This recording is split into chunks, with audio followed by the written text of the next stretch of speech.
Sa isang palikuran sa Naga City sa Cebu, may nahuli kam na umiiyak. Sino siya at ano ang mensaheng gusto niyang iparating? Sa kailaliman ng gabi, natatakot ka rin bang magbanyong mag-isa? Paano kung sa inyong palikuran, meron kang hindi maipaliwanag na karanasan? Pasado alas 10 ng gabi nitong February 25 sa City of Naga sa Cebu, nagpapaantok ang 32 anyos na si Ryan nung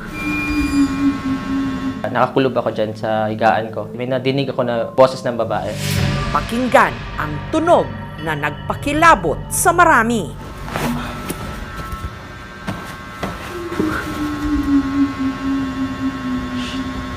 Eu, claro que ele conseguia.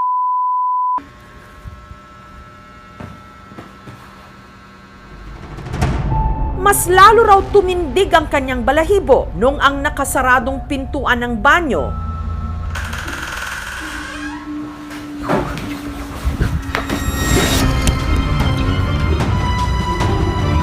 Nag-open bigla yung pinto. Kahit nakalock siya. Nagulat ako. What if open yung bintana doon tapos may ibang tao tapos hindi natin alam kung magnanakaw ba o hindi. Kahit natatakot na ako, pinasok ko yung CR.